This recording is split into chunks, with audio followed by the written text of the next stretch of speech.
जय हिंद, जय भारत। कैसे हैं आप सब? उम्मीद है अच्छे होंगे। तो आज चले फिर से अंतरिक्ष के सफर पर। जी हाँ, आज फिर से हम वहीं जा रहे हैं, लेकिन अंतरिक्ष में हम पता करेंगे कि हमारे एस्ट्रोनॉट जो अंतरिक्ष में रह के इतनी सारी रिसर्च करते हैं वो कैसे रहते हैं, ठीक है, उन्हें क्या क्या समस्याएं आती हैं।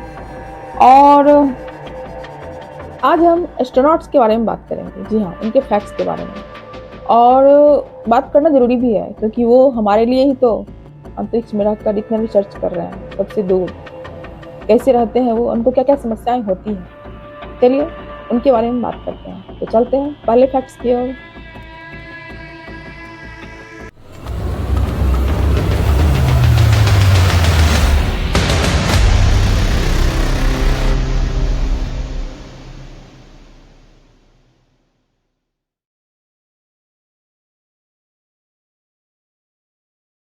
अंतरिक्ष यात्रियों के लिए 6 से 12 महीने अंतरिक्ष में बिताना आसान नहीं होता। खासकर अपनी रोजमर्रा की गतिविधियों, काम करना, खाना खाना, आराम करना और व्यायाम करना, ये सब बहुत जरूरी होता है। तो उनके टाइम पास में सबसे अच्छा काम होता है अंतरिक्ष से पृथ्वी की तस्वीरें और वीडियो लेना। अंतरिक्ष यात्रियों का पसंदीदा काम वहाँ का यही है। अंतरिक्ष में रहते हुए अंतरिक्ष यात्री ईमेल और वीडियो कॉन्फ्रेंसिंग के माध्यम से अपने प्रियजनों के संपर्क में रहते हैं, उनसे बात करते रहते हैं। अंतरिक्ष यात्री लगातार सीखते रहते हैं और मिशन के विज्ञान को समझते हैं ताकि सही कदम उठाए जा सके और परिणाम साझा किए जा सके। अंतरिक्ष यात्रियों को हर कुछ महीने में आपूर्ति की जरूरत होती है। एक अंतरिक्ष यान अंतरिक्ष स्टेशन तक यात्रा करता है और पृथ्वी से आपूर्ति लाता है। इन आपूर्तियों में शामिल है ताजे फल, नए प्रयोग जिन पर काम करना है, पहनने के लिए साफ कपड़े, पीने के लिए साफ पानी और खाने के लिए भोजन। अब चलते हैं दूसरे तथ्य पर। सूर्य मर जाए तो क्या होगा, जरा सोच के देखिए।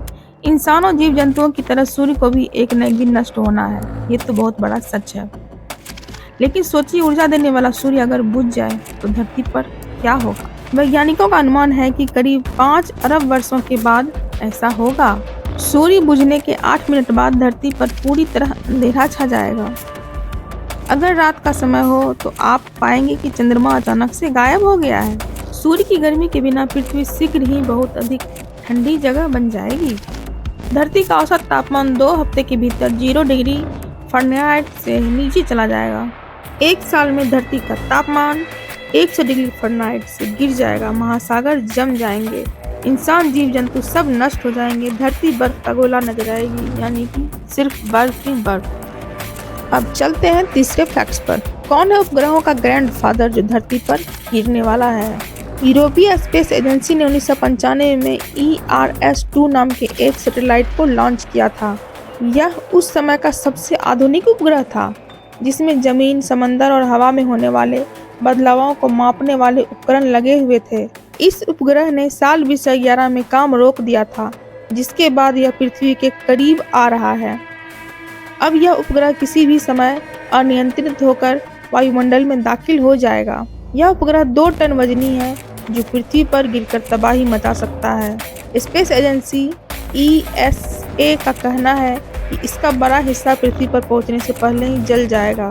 कुछ हिस्से बचे रहेंगे, लेकिन इनके आबादी वाले इलाकों में गिरने की आशंका बहुत कम है।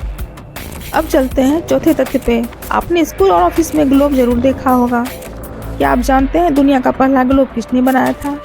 जर्मनी के रहने वाले मार्टिन बेहेम ने दुनिया का पहला ग्लोब बनाया था। जी हाँ, मार्टिन बेहेम ने निकोलस कोपरनिकस के सिद्धांत के आधार पर ग्लोब बनाया था। निकोलस कोपरनिकस ने कहा था पृथ्वी के आसपास चक्कर काटने वाले ग्रह चपटे नहीं हैं, गोल हैं। निकोलस कोपरनिकस ने कहा था लोग सोचते हैं कि पृथ्वी ब्रह्मांड का केंद्र है, लेकिन यह गलत है। बेहेम ने जो ग्लोब बनाया था उसका नाम उन्होंने डरडॉफेल यानी कि अर्थ एप्पल रखा था। अब चलते हैं पांचवें तथ्य पर। जापान की बुलेट ट्रेनों की लंबी नाक क्यों होती है, क्या आप जानते हैं? भारत में मुंबई अहमदाबाद के बीच साल 2070 से जापान की शिनकानसेन बुलेट ट्रेन चलाने पर काम चल रहा है। लोगों को लगता है कि लंबी नाक का संबंध तेज स्पीड से होता है, लेकिन चीन की बुलेट ट्रेन सबसे तेज ट्रेन है और उसकी इतनी लंबी नाक भी नहीं है। जापान की बुलेट ट्रेन का ऐसा डिजाइन इसलिए बनाया गया है कि ताकि ट्रेन से होने वाले शोर को कम किया जा सके। अगर लंबी नाक नहीं होगी तो जब 320 किलोमीटर प्रति घंटे की रफ्तार से बुलेट ट्रेन सुरंग से गुजरेगी तो इससे बहुत ज़्यादा शोर नहीं होगा। रिपोर्ट के मुताबिक 1970 के दशक की बुलेट ट्रेन जब टनल से निकलती थी तो पास के घरों के शीशे तक टूट जाते थे। लंबी नोक से एक फायदा ये भी है कि उससे ट्रेन पर हवा का दबाव कम होता है, इससे एनर्जी बचाने में मदद मिलती है। तो पता चला हमारे एस्ट्रोनॉट्स कितनी प्रॉब्लम में रहते हैं, कितनी मुसीबत में रहते हैं, फिर भी वो हमारे लिए काम करते हैं, हमारे लिए वर्क करते हैं, रिसर्च कर रहे हैं वो। और एक हम लोग हैं धरती पे रह के बहाने मारते हैं। खैर, अगर आप लोगों को ये फैक्ट्स अच्छी लगी हो तो प्लीज़ मेरे चैनल को लाइक कर लीजिए, सब्सक्राइब कर लीजिए और हाँ, बेल आइकन भी दबा दीजिएगा। तो फिर मिलते हैं एक नए फैक्ट्स, एक नए रोमांचक सफर पर। तब तक के लिए जय हिंद, जय भारत।